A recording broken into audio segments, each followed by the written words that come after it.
The seminars, what my observation is that I am seeing these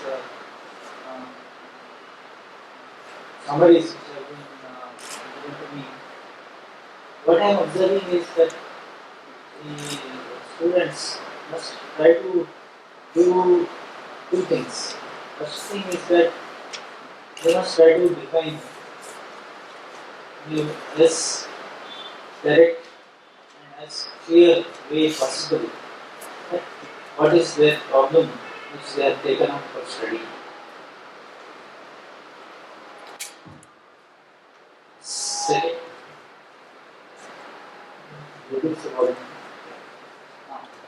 second one would be that they must also clearly say what is the state of the art which is there and how, what way their work is pushing the state of the art a bit further. So when this was the starting point and I have progressed this. So basically it is that we are making clear what is the contribution exactly.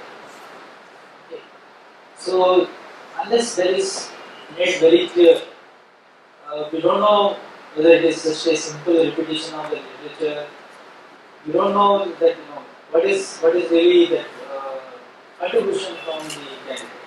So that is every PhD thesis. The most important aspect is novelty. Okay? So novelty aspect, that this was not done previously. That is the aspect which every good PhD thesis or even every research paper that has to bring that. Okay? So if you don't write like that, then the reviewers have difficulty, and you may have done a good work, but people are not able to evaluate what is the work of. So that is the reason I am saying that they must try to bring out very clearly the contributions and the novelty. Yeah, you can proceed. Good morning, sir. I am Pradnya Zode, presenting the pre-submission seminar towards the degree of Doctor of Philosophy. My research topic is design of low-power, high-speed VLSI digital signal processing systems. I have carried out this research work under the guidance of Dr. A.Y. Deshmukh. These are the registration details. I have registered in 2012. This is the outline of my presentation: introduction, literature review, problem definition, objectives, block diagram of my proposed system, methodology which I have used, then the work carried out and analysis, result, conclusion, publications and references. So as an introduction, DSP is very fast growing technology in the field of electronics. DSP have digital signal processing. DSP have many wide applications like wireless communication, biomedical signal processing, GPS, solar, radar. Another field of electronics which is rapidly growing is VLSI technology. So it is always beneficial to design a DSP system using VLSI technology.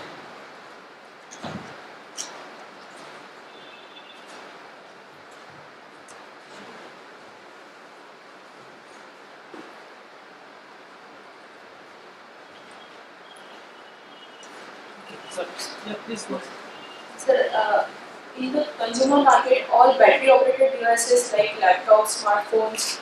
See, I'm sorry, but this kind of very generic background information, this is you want to do better than that, you need to come to the technical aspects. Yes. So all DSP systems needs three parameters: low power design, high speed, and less area.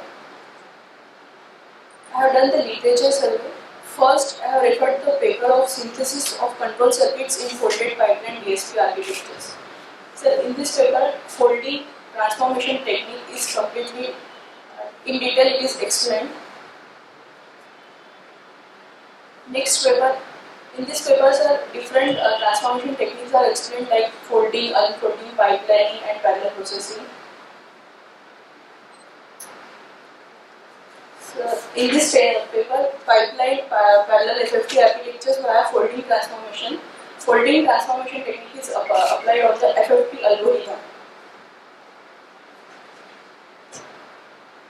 So in this paper, the folding transformation, different folding transformation techniques can be used to hide the functionality of the system is given. So one thing I request you to make clear, because you are saying DSP and the VLSI. So some improvements are coming because of the VLSI improvements in the VLSI technology. Okay. So some improvements may come because of the DSP algorithm and approach. So when you have something like this, you have to say that clearly that which side you are looking at more. So DSP side. So next paper is hierarchical folding and synthesis of additive data flow graphs. In this, hierarchical folding is explained. In this paper, FFT architectures for real valued signal is explained. Folding transformation is applied on the RFFT, real valued signal. So after going through the literature survey, I came to know that in the field of DSP, filters and the FFT algorithm is most commonly used algorithms. Out of this, any DSP system consists of adder, multiplier, and registers. Out of that, multiplier is the most power consuming and time consuming component. So I concluded that I have to reduce the number of adders and multipliers so that the DSP system can be implemented by VLSI technology with low power and high speed. Major objective of my research work is to optimize the current existing DSP architectures or structures and make them suitable for VLSI implementation. The supporting set of objective is I have started with filters, so to design FIR and IR filters with reduced number of arithmetic units, to provide synthesizable hardware for adaptive filters, to design folded architecture for FFT for both the classification DIT and DIF, and lastly to work for the RFFT real time. This is the block diagram of my proposed system. Any conventional DSP algorithm which is represented by data flow graph is an input. Then I will be applying different transformation techniques and I am getting folded architecture with reduced number of adder and multipliers. So what is folding? Folding is a transformation technique which reduces silicon area by time multiplexing multiple operations like adder and multiplier to a single functional unit in the folded architecture. Then I have used retiming. Retiming is a transformation technique which is used to shift the location of delay elements in a circuit without changing its input-output characteristics. Then third is pipelining. Pipelining, it reduces the critical path so that the sampling speed or speed of the system will get increased. Next is parallel processing. In this, hardware is replicated so that multiple inputs and multiple outputs can be processed. All these transformation techniques works are applied on the data flow graph. So data flow graph is the very convenient way to represent DSP system, DSP algorithms graphically. Graphical representation of DSP systems. So this is the process for folding transformation technique. First is to select the appropriate folding order and folding set. Folding order is the number of operations to be performed by a single arithmetic unit, and folding set is the ordered set in which the operations will be performed by the folded DFG. Then write the folding equation for each and every edge on the DFG. If needed, perform cut set pipelining. Then rewrite the folding equations. So one of the disadvantage of folding transformation technique is it reduces the number of adder and multiplier. At the same time, sometimes it increases the resistors. So after that, again, to minimize the number of registers, process is given. For that, step 5, 6, 7 and 8 are performed. Retiming transformation technique. So it changes the location of delay position, but I have used cut set retiming, which is a special case of retiming. In cut set retiming, a cut set is given to the edges in the DFG. When all the edges are in forward direction, cut set is given and delay is placed on each and every edge under the cut set. When all the edges are not in one direction, then after giving cut set, DFG is divided into two parts. Then delay are added one way and removed it another way. From one DFG to another DFG, delays are added, and from another to first DFG, delays are removed. So I have started with filters. So this is the DFG for 10-type FIR filter. So then in case of VLSI signal processing, the very important concept is critical path. Critical path is the constraint on the sampling frequency of the system. If I will calculate critical path for this DFG, then it will be very much high. The critical path is the longest path without any delay on that path. That's why I have used data broadcast structure. It is the transpose of the above DFG, in which case critical path is very much reduced. Now it is just one multiplier and one adder. Previously it is the addition of one multiplier and all the adders. Time taken by one multiplier and time taken by all the adders. Now it is only time taken for the one iteration of adder and one iteration of multiplier. So it is always beneficial to use data broadcast structure in case of FIR filter. So I have used that.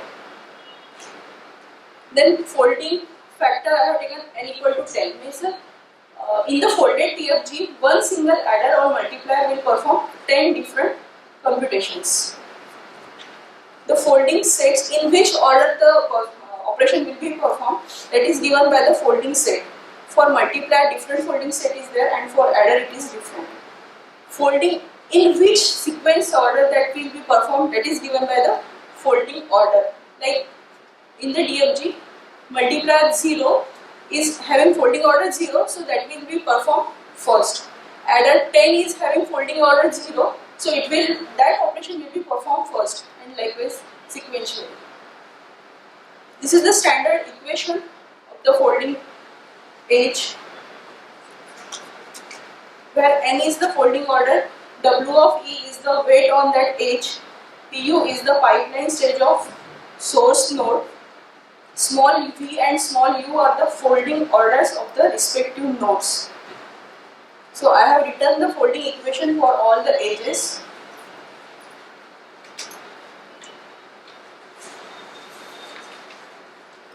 One of the most important criteria for the folded DFG is that all the delay values should be positive. Here I am getting some negative values, so I have to perform retiming for folding. So I have used cut set retiming. As here in this DFG, I have all the edges in the forward direction. I have given the cut set. Then after giving that cut set, one delay is to be placed on each and every edge under the cut set. This is called as retimed DFG. Then again rewriting the folding equations. Now I got all the positive values of delay, and this is the final folded structure for the FIR digital filter. Now from the folding equation, as the maximum value of delay is 10, so I have to take 10 registers. To the input and coefficients are given to the multiplier, output is from the adder, and this is the folded DFG for 10 FIR filter. Analysis I have done. In case of conventional adders, 10 adders are used and 10 multipliers are used, and number of registers 9. In the folded DFG, I need only one adder, one multiplier, and 10 registers.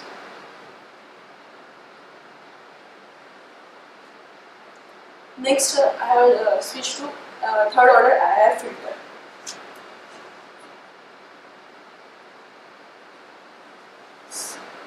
Here I have used one DSP concept that is called as interleaving.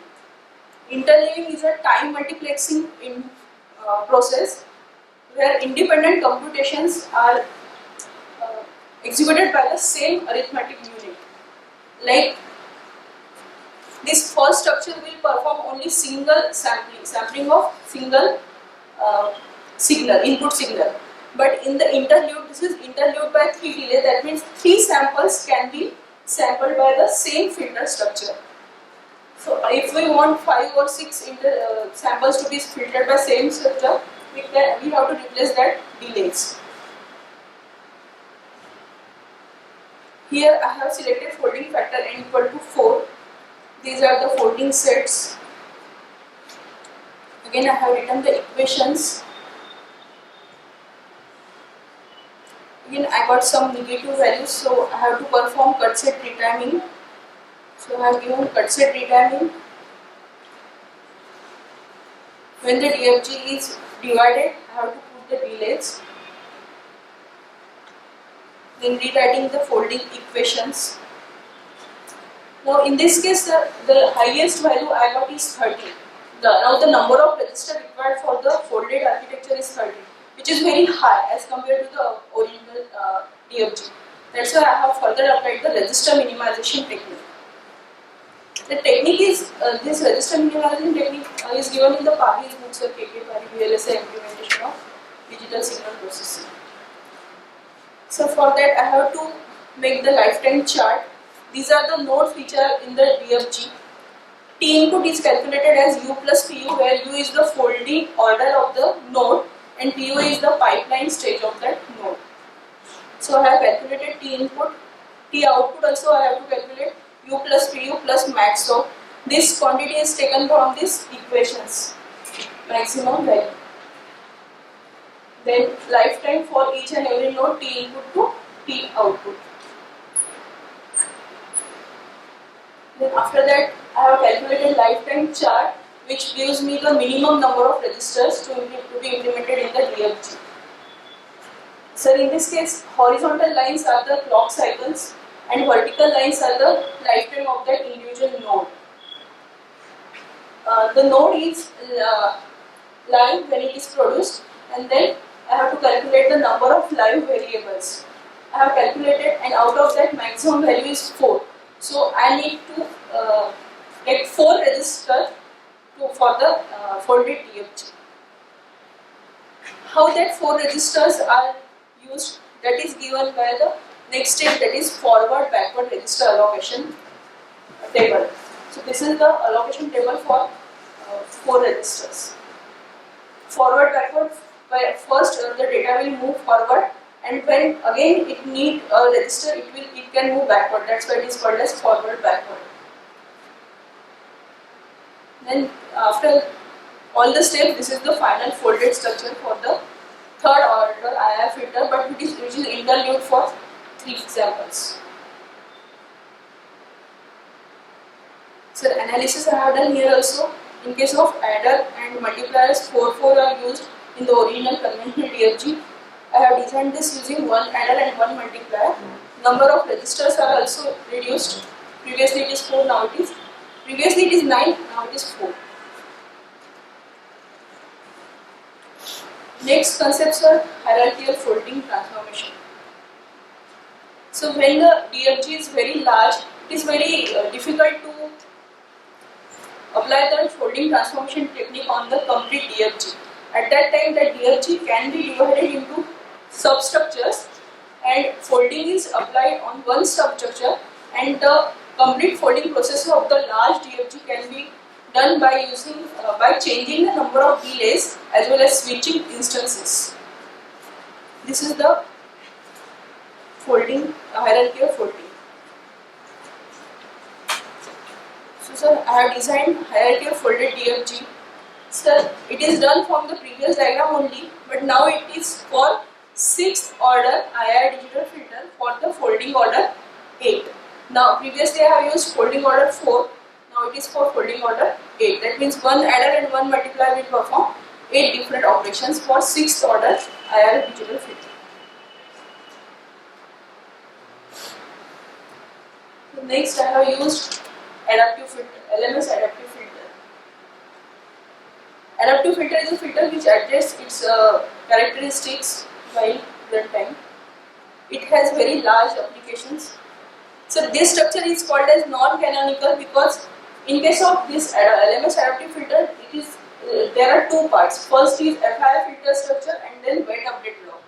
The FIR filter structure used in this, I have used transposed FIR filter. Again, the critical path is very less, so sampling speed will be more. That's why this structure is called as non-canonical LMS adaptive filter. For the simplification of folding process, I have divided that LMS filter into two parts, upper part and lower part, FIR filter and LMS adaptive structure. Again, I have taken folding factors, folding sets, and I got this result. Folded structure for FIR filter separately and folded structure for LMS adaptive filter separately. And I have combined this. Analysis. Previously adders were 7, now in the folded they are only 2, multipliers were 8, now it is only 2. Number of registers 10, in the folded it is only 4. So there is a significant reduction in the arithmetic units. So next I have considered lattice filter. 4 types of lattice filters I have taken. First is the basic first order filter. Here again, sir, I have used pipeline concept of the VST, the signal processing. Again, by using pipelining, sampling speed is more. So using folding transformation technique, only power consumption is very much less, as well as area is reduced. It doesn't increase the speed. That's why I have used these differences like data broadcasting, interleaving, and then this pipelining. Means the structure which I am using for folding transformation itself is working at high speed. So this is critical path is reduced, so sampling speed is more. Again, folding factor n equal to 8.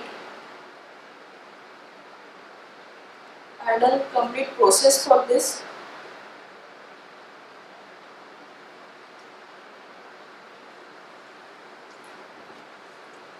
I got this folded structure for basic lattice filter.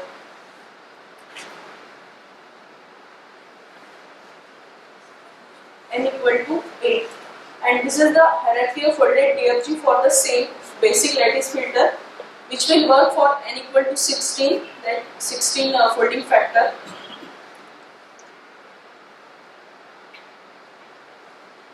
Analysis, 6 adders were there, now only 1 adder, 1 multiplier.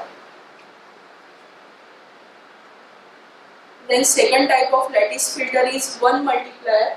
Again, I have done the complete process for this and got the folded DFG.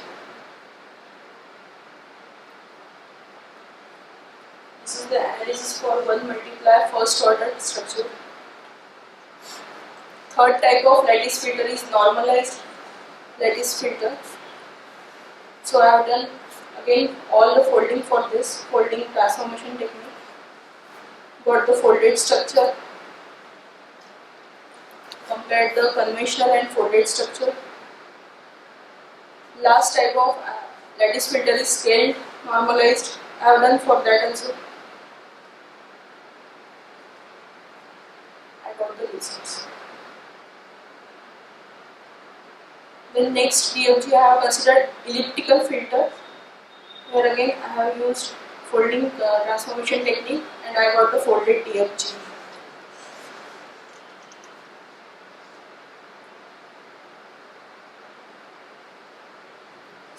After filter I have switched to FFT algorithm, which is the most commonly used algorithm.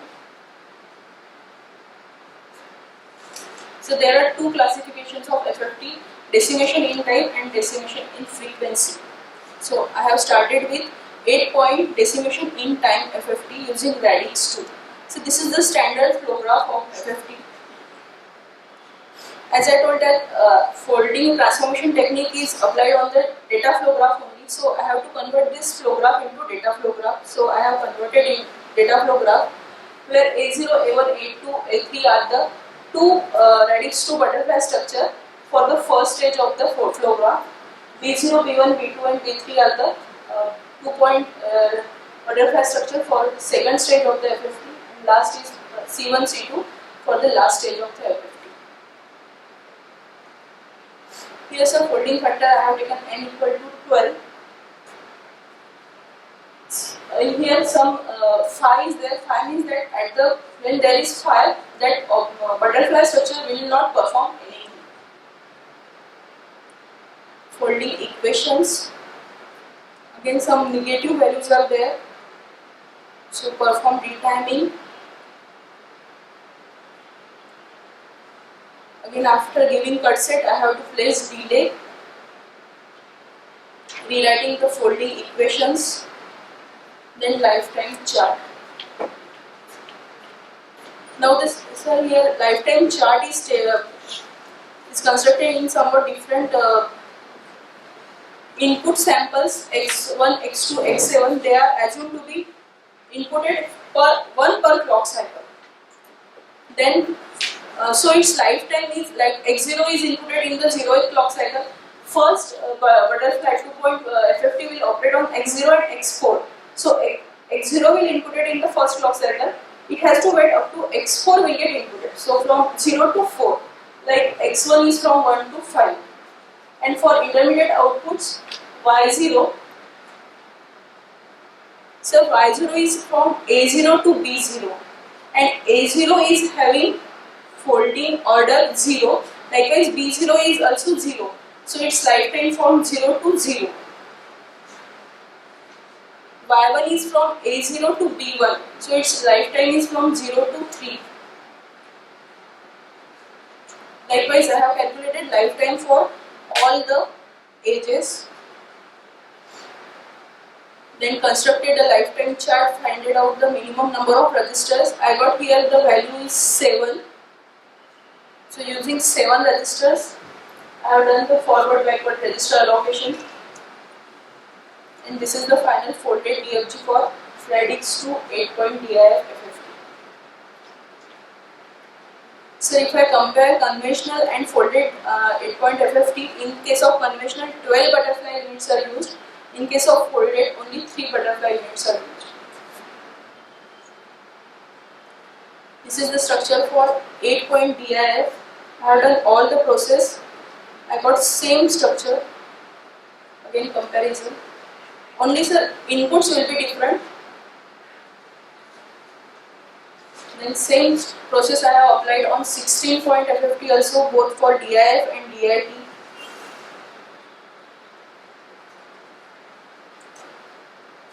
I got the folded structure for both.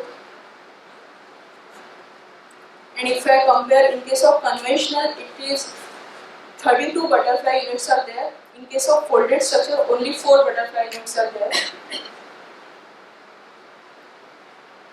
Then I have applied it on 9-point FFT, both DIF as well as DIT, using radix 3 algorithm. 9-point FFT for radix 3. This is the DFG for 9-point FFT and the folded structure for 9-point FFT. This is 9-point DIT. This is the folded structure for 9-point DIT. If you will compare in terms of butterfly units, in case of conventional it is 6 and in case of folded it is 2. Then Next, I have done for 4.6 using radix 4 16 point for DIF as well as DIT. These are the folded structure,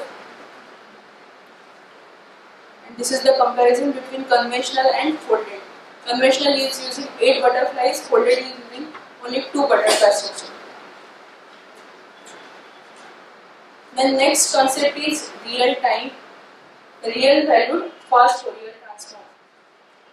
So most of the signals are where FFT is used are real signals, like biomedical signal where FFT is most commonly used. So instead of performing complex FFT, you can switch over to the real FFT, RFFT. It reduces butterfly structure, Twiddle factor computations, everything will get reduced. Like so I have taken this example for 8-point FFT. I have computed the values. We can see that x1 to x3 and x5 to x7. x5 to x7 are exactly complex conjugate of x1 to x3. So no need to calculate them separately. We have to only calculate x0 to x4. That is the concept behind RFFT. So I have started with 4 point. In this case, sir, x1r and x1i, these are the complex conjugate. So the bottom butterfly structure can be removed. One butterfly structure is removed, that means there is a significant decrease in terms of power as well as area. This is for 8 point. 2 4-point FFTs are combined for designing the 8-point. Instead of computing all 8 outputs, I need to calculate only 5 outputs. This is for 16 point. Then I have tried using mixed size also, using radix 3-point FFT. Using that 3-point, I have designed 6-point also. There is also 2 outputs are unnecessary which we can reduce. As well as I have designed for 9 points also.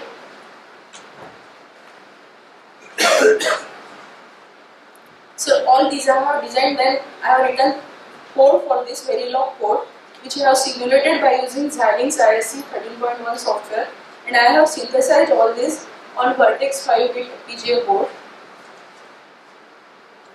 These are the results.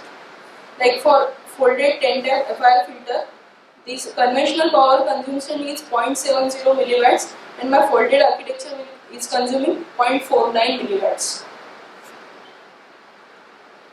Like for third-order IIR filter, 0.33 milliwatts was the previous consumption, and my design is consuming only 0.19 milliwatts. This is the board. This is the simulation for LMS filter.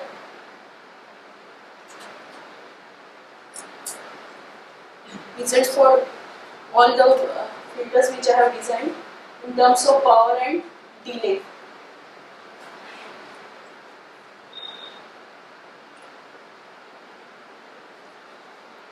These are for elliptical and 8-point and 16-point FFT. So, like in this case also conventional and folded DFG 0.288 is used by the conventional, that flow graph of the standard FFT, and after folded it is consuming only 0.60. So there is drastic decrease in the power consumption.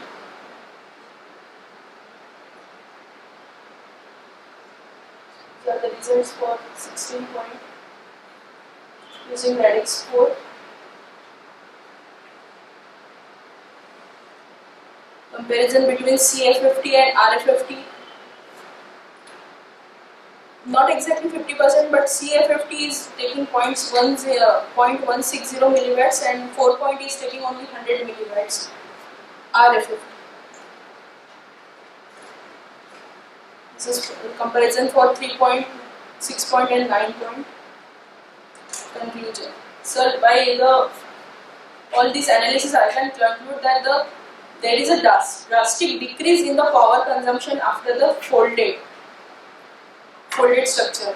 But there is no, as I said, that there is no significant increase in the speed. But I have used the VLSI signal processing algorithms to increase the speed, like pipelining, interleaving, as well as data broadcasting. So these are my publications. These are the references.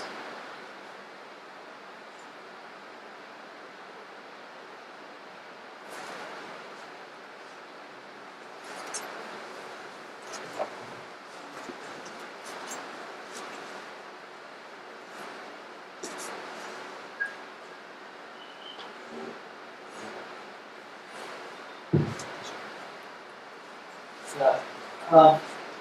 Questions and queries are invited from the audience. I think this is students and others should be very curious to know like what she had done. And so yeah, that's okay. See, like I started out, the first point which I said was about the way you present. So my serious objection is to the method of presentation, because you are going on presenting a series of approaches.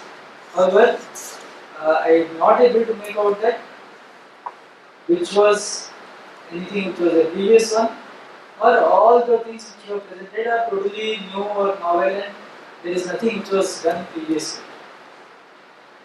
Okay, so see, the thing is that every research these days is always in the context of what is the state of the art. So if you are not able to project and say the developments against the state of the art.